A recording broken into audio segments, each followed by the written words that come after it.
In 2025, the internet is full of fake pranks, loud screams, and people desperate for your attention. But there was one man who was different. Luke, Tom, and Nate here with the Outdoor Boys YouTube channel, and we're going to Alaska. Yeah! A man who didn't ask for likes. A man who turned down millions of dollars in sponsorships. A man who drove a Kia Sportage despite making millions of dollars a year. His name is Luke Nichols, the creator of Outdoor Boys. Hey everyone, this is going to be my last video for a little while. And then he vanished in May 2025. At the absolute peak of his career, pulling in 100 million views a month, he walked away. Why? For months we thought it was burnout. We thought he just wanted to retire. But the truth has finally come out. Luke Nichols just broke his silence. I always knew that I wasn't going to do this forever. You know, the idea of me being out 60, 70 years old, you know, like, click subscribe, you know, I was like, that's not, being a YouTuber is probably analogous to being a professional athlete. It's not a career that most people grow old in, you know, and I just, I've always kind of knew that there would be an end to it. And I've been thinking about retiring for a couple years, actually.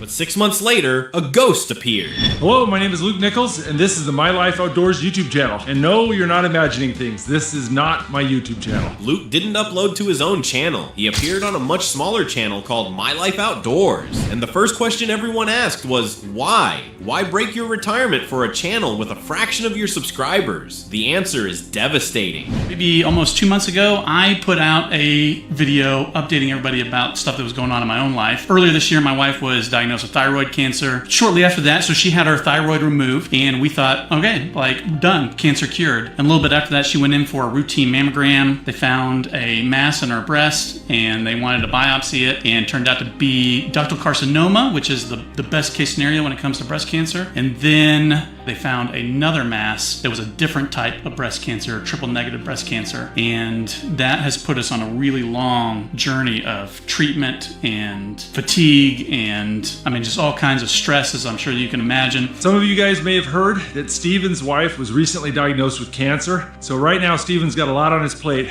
taking care of his wife and his 4 kids. So I thought I might step in and do a little YouTube video for him so he can worry about one thing at a time. And so here I am in the interior of Alaska with no tent, no sleeping bag, and I'm going to be sleeping in the middle of a snowstorm. That is the reality. Steven's wife is fighting for her life. And while Luke was sitting at home, retired, he watched this video. He could have just sent money. He could have sent a text. But Luke Nichols understands something that most influencers don't. Influence is a tool. He knew that if he appeared on this channel, millions of us would follow him there. And that ad revenue could save this family. A little more than a month ago, you sent me an email saying that you wanted to make a video for my channel. What prompted you to send that email?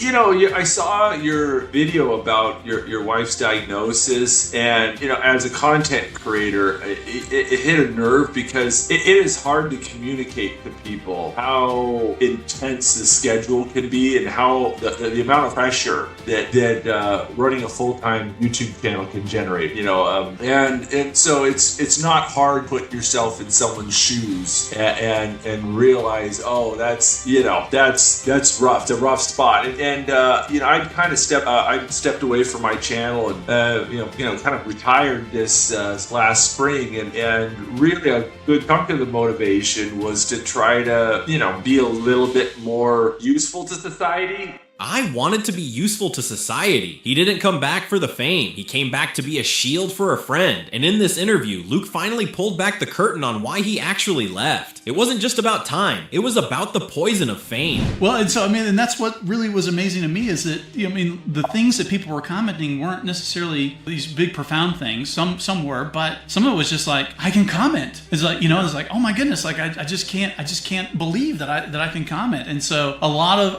love and a lot of praise for you, obviously. And so what was it like? Did you go through? Did you read any of the comments? I mean, what was it like having comments turned on? I am not an advocate for having comment. I think they are wildly unhealthy. And a lot of people think that that's because of the criticism. And I think having that much attention is not healthy for a human being. And there are sweet poisons and there are bitter poisons. And I think criticism is a bitter poison, but but praise can be a sweet one. Praise is a sweet poison. That is one of the most profound things a YouTuber has ever said. If millions of people tell you you're a hero every day, you lose your soul. You become addicted to the validation. Luke saw that happening and he ran the other way. He even admits that being away from the camera has been weirdly difficult. He calls it phantom camera syndrome. The weirdest part about retiring is phantom camera syndrome. I call it, like, you've heard of people when they get amputated limbs, they can feel their limbs. Like I get phantom camera syndrome. Well, I'll be doing random things and I'll go to adjust the camera, you know, because I'm constantly moving the camera and there's no camera there. And I'm like, and I have this urge to like go and hit stop and record because, you know, I'm just doing that constantly and I'm so used to doing it while I work for 11 years. It's like an amputated limb. After 11 years of filming everything, he still reaches for a camera that isn't there. But despite that, he is happy. He slept on the frozen ground one last time. Not for content, but for kindness. Thank you for being a really good friend. Thank you for the help of the channel and the support of my family and all that. I know that it may not be good for you, but you're to hear it all the time. But you are a good guy. It was the best deal I've made. I slept on the ground for one night and I made a good friend. That's a good deal. That's a good deal. I'll take that deal all day long. In 2025, creators are getting arrested for clout and scamming their fans. And then there is Luke Nichols, a man who walked away from the money to save his family and only came back to save a friend. But to truly understand Luke and why he's making decisions like this, we need to go back to the beginning of the story. He is born and raised in Anchorage, Alaska. This wasn't some influencer who moved there for content. This was his actual life. Growing up in one of America's most rugged environments, Luke learned essential survival skills from his father and grandfather. We're talking about real outdoor expertise passed down through generations. This right here is a willow. In the wintertime, willow is the primary food source for moose, ptarmigan, and hares. It also has some medicinal properties. The greenish yellow inner bark of a willow has aspirin in it. It tastes just like biting into an aspirin pill. So he is not just a content creator who moved to Alaska because of the YouTube, he is the real deal. At 19, Luke spent 2 years in Japan as a Mormon missionary, a choice that completely shaped who he became. Leaving Alaska and living in a new culture taught him how to connect with people, share stories, and see the world through different perspectives. Those skills later became the backbone of his YouTube success. And on top of that, years later, that same connection helped him get an awesome survival tool for Alaska.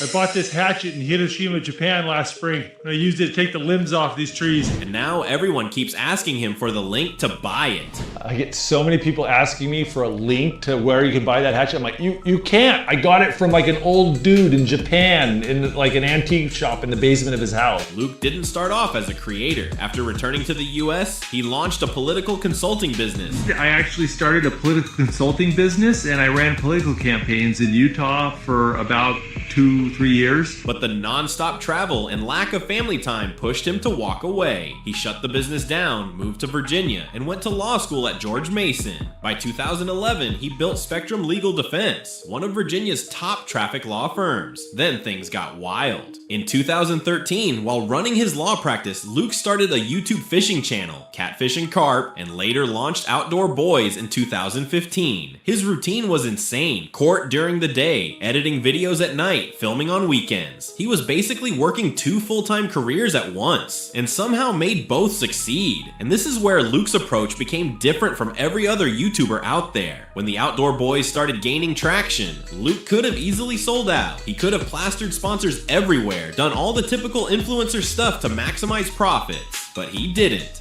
He needed to create that genuine connection with the community. And get this, while other creators were flexing supercars, Luke kept driving his Kia Sportage. That's the kind of authenticity we're talking about. That's why we love him so much. In 2020, he finally went full-time on YouTube, and by early 2024, something incredible happened. The channel pulled in 100 million views in a single month. Then, in the span of just 18 months, the Outdoor Boys gained over 12 million subscribers, skyrocketing from a niche favorite to one of YouTube's biggest outdoor channels. I watch Outdoor Boys all the time, and when it comes to content, Luke absolutely nails it. When we watch his videos, he brings us right into his adventures. We feel like we're part of the journey, and somehow Luke manages to deliver that feeling 100%. He always describes exactly what he feels.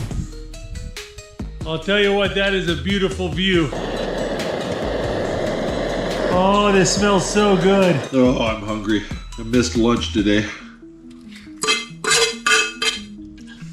Warm cookies on a camp out and hard to beat. If you burn the bottom, just eat them burn side up.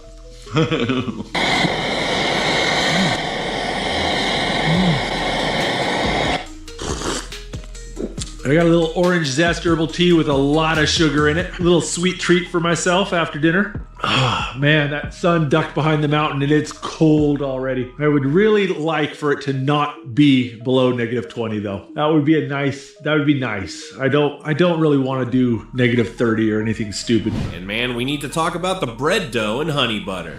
All right. Melted butter and warm honey.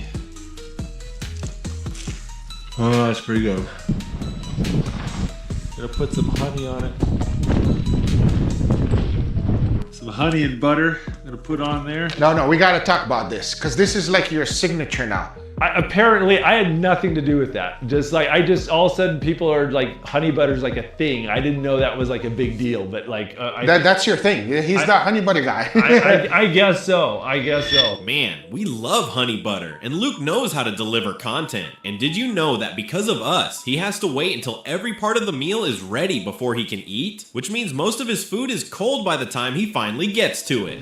Oh, that's done. Put that there. You see, if I was making that, I would eat every single one of them individually. Your dad waits. That is a YouTube thing. It's 13 degrees out. You know how quickly your food gets cold at 13 degrees? But you want to put the whole thing on the plate. You want a nice plating. It just looks awesome having the whole thing on the plate. He's doing his best, and that's why we love him. The man is a genius. Now, let's talk about something important that people don't always think about. What Luke does is genuinely dangerous. Same. What you guys do is see how many times you burn things up. Like winter camping and burning your stuff up, it goes hand in glove. Like those bottles, like how many of them I've melted. You even caught a cabin on fire. Yeah, caught a cabin on fire. But yeah, you know, you sleep next to playing around fire like that in cabin, like stuff gets caught on fire. So it's learning that dance of how to get close but not too close. Every trip requires serious planning, backup plans, safety protocols, emergency equipment. One wrong move, one miscalculation, and things could go very wrong very fast. The logs over on that side were starting to smolder. You can tell the logs are getting hot. Pine sap bubbling out of them. That's a big deal. That happens a lot. Like, yeah, because what happens is when you first put the woods there, they're cold, they're wet, whatever, and they'll be fine. But sometimes over a case of a day or two, they'll dry out, and then stuff that wouldn't have caught fire will. So you can be in a shelter like that for a day or two, no problem. Then all of a sudden, poof, all that sap that was bubbling out, that's flammable. You're building these shelters and you're in a sleeping bag or something, and everything catches on fire, and you can't quite get out quickly, and the sleeping bag plastic can melt on you. And, oh God. Yeah. All right, that's feeling warm.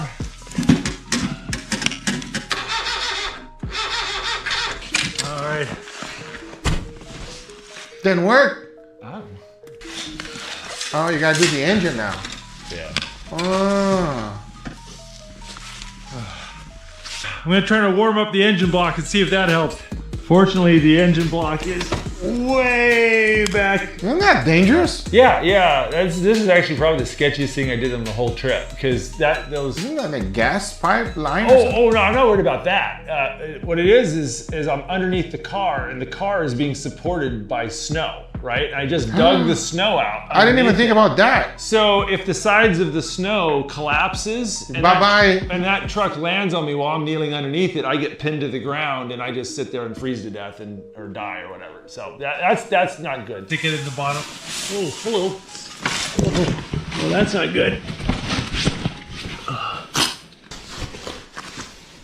The fact that he's done this for years without major incident shows just how skilled and careful he actually is. He's not just a YouTuber playing outdoorsman, he's the real deal with decades of genuine experience. In May 2025, Luke shocked everyone by stepping back from YouTube. This is gonna be my last video for a little while. Not because of burnout or drama, but because he was too successful. The constant attention was affecting his family. Of fans trying to contact me, trying to take pictures with me or just trying to come up and talk to me in public can be a bit overwhelming at times. And he didn't want fame to overshadow what mattered most, being there for his 3 sons. With Tommy starting his own channel, Tom here with the Outdoor Tom YouTube channel. Outdoor Tom, Luke wanted to support him and be a present father, not just a creator. For one thing, I've got 3 little boys who all want to be YouTubers, including my oldest son, Tom, but I want to spend more time helping him with his channel and preparing him to be an adult, which is going to be in less than 6 years. In a world where most chase views at any cost, Luke chose family first, and that's why people love him even more. And now for the good news, Luke is back. After taking time off for his family, he's uploading again, and it looks like he's using footage filmed before his break, which is actually genius. If he stopped posting completely, the algorithm could have hurt his channel. By keeping uploads consistent, even with older content, he's keeping his audience and the channel thriving. So why is Luke Nichols one of the most loved YouTubers in 2025? It's simple. He's genuine. In a platform filled with manufactured personalities and clickbait, Luke is just real. He doesn't flex his wealth. He doesn't chase trends. He doesn't sell out for quick money. He prioritizes his family over fame. He shows up as his authentic self, a devoted husband, a dedicated father, and a guy who genuinely loves the outdoors. His videos aren't just content. They're a masterclass in how to live with integrity. He shows his kids how to respect nature, work hard, and stay humble. He demonstrates what it means to make tough choices that align with your values. He proves that success doesn't have to corrupt you.